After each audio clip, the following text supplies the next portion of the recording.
Hai, kecelakaan pesawat Sriwijaya Air penerbangan SJ182 masih segar dalam ingatan kita, dan ini menjadi sebuah berita sedih tersendiri.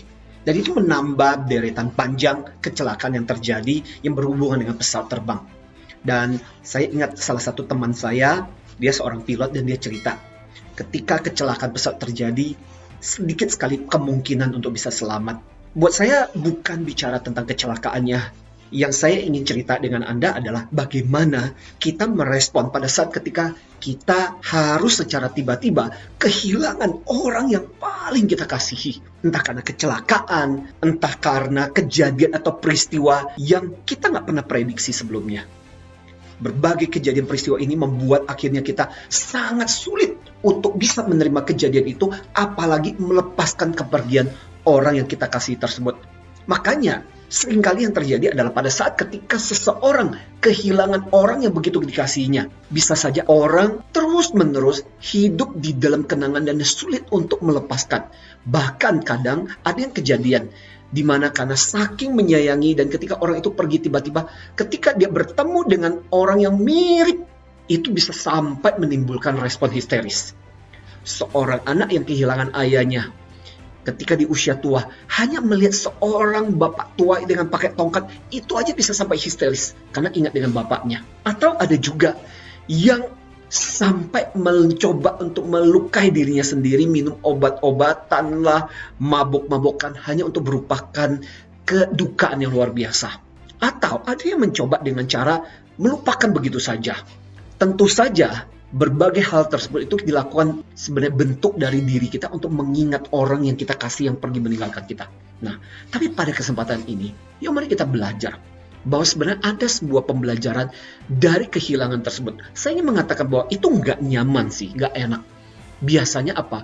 Biasanya karena satu, kita masih punya kenang-kenangan dengan orang tersebut yang begitu luar biasa dan kita sama sekali tidak memprediksi bahwa itu akan terjadi. Dan ada semacam unfinished business. Coba kalau dia hidup, saya masih ingin mengatakan, saya masih ingin melakukan.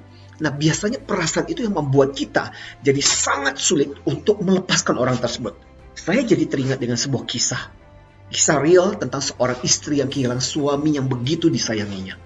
Perkawinan mereka baru beberapa tahun dan dia harus kehilangan suaminya. Ketika suaminya ini pergi, si istri merasa sangat-sangat kehilangan. Si istri ini meratapi hidup di dalam kedukaan. Bahkan keluarganya mengontak si istrinya ini pun gak bisa. Sampai membuat khawatir. Sampai akhirnya ibu dari si wanita ini akhirnya mendatangi si wanita ini. Rumahnya gelap, tidak terurus, anaknya betul-betul tidak terurus, dan tampaklah si wanita ini di ranjangnya masih dengan penuh dengan penyesalan, padahal itu udah berbulan-bulan dan di sekitarnya berserakan ada juga obat-obatan. Tampaknya si wanita ini berusaha mengakhiri hidupnya sampai akhirnya si ibunya sendiri mengingatkan si anaknya ini bahwa ada makna kenapa dia yang masih dikasih kehidupan.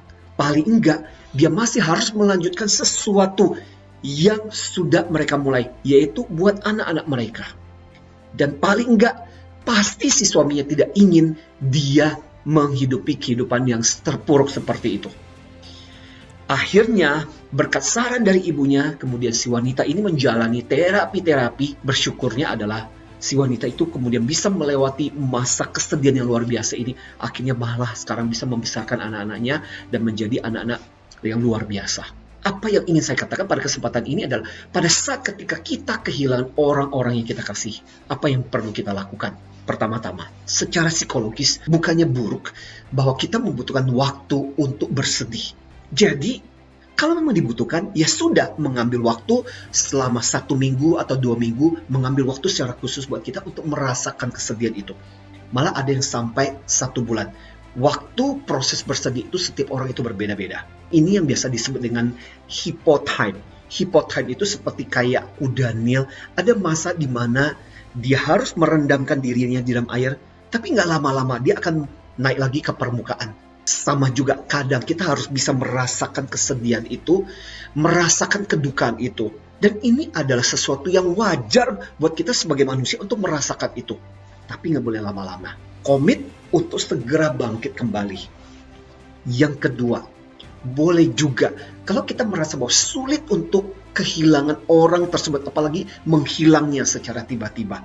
Yang bisa kita lakukan adalah menghargai kembali momen-momen atau peristiwa penting atau pembelajaran penting bersama dengan yang bersangkutan. Misalnya contoh, kita bisa lakukan dengan mengunjungi makamnya. Atau kalau makamnya kita tidak tahu, bisa mengunjungi tempat-tempat yang mengingatkan kita sebagai bentuk penghargaan kita kepada si yang bersangkutan tersebut. Bisa juga mencoba untuk mengenang peristiwa, pembelajaran yang kita peroleh dari si orang tersebut.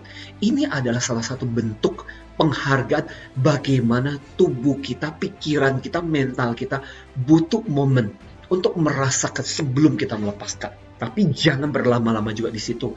Yang ketiga dan yang sangat penting dalam pembelajaran kita adalah seperti kisah tadi.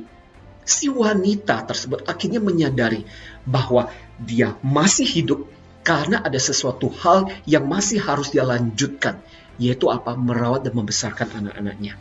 So, setelah kita merasakan kesedihan tersebut, meskipun orang tersebut yang kita kasih, kita tahu bahwa kita begitu mengasihi, kita menyatakan ada momen di mana kita merasa coba kita bisa mengungkapkan, tapi waktu tidak mengizinkan. Ya sudah, kita bisa membalasnya dengan cara melanjutkan kehidupan baik orang tersebut. Entah dengan melanjutkan karya-karyanya atau meneruskan sesuatu yang memang sudah menjadi bagian dari komitmen dia. Misalnya kalau kita di dalam keluarga, berarti tugas kita untuk membesarkan anak-anak kita. Yang jelas adalah sangat-sangat memang tidak diinginkan ketika kita kehilangan orang yang kita kasih, apalagi secara mendadak. Seperti misalnya contoh kecelakaan.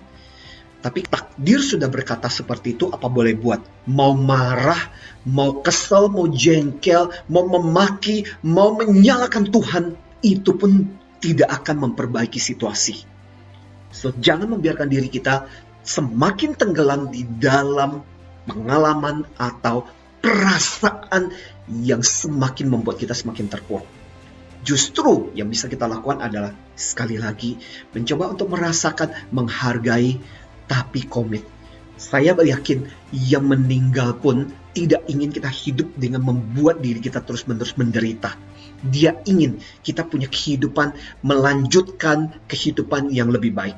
So bayangkan bahwa yang bersangkutan itu ada di depan Anda saat ini dan dia berkata kepada Anda, menitipkan sesuatu, pesan buat Anda untuk melanjutkan kehidupan. Nah, kira-kira pesan seperti apa yang dia katakan? Saya yakin pasti pesannya adalah pesan-pesan yang luar biasa, supaya Anda kuat, supaya Anda luar biasa, supaya Anda tidak terus-menerus menyiksa diri Anda dengan situasi dan kondisi seperti itu. Tragedi memang tidak kita inginkan dalam kehidupan kita, tapi dengan menyikapi secara bijaksana, kita bisa membuat diri kita tidak menjadi semakin buruk, tapi menjadikan ini sebagai hikmah pembelajaran buat kita. Sekaligus juga kita menghargai dan tetap memuliakan orang-orang yang telah mendahului kita. Pada akhirnya, toh kehidupan di dunia ini juga sementara, suatu ketika kita akan bertemu dan berkumpul bersama-sama. So, semoga tips sederhana ini membuat kita semakin kuat dan tidak semakin terpuruk, khususnya ketika kita kehilangan orang-orang ini secara tiba-tiba. Dari saya, Antonio Martin. Salam antusias.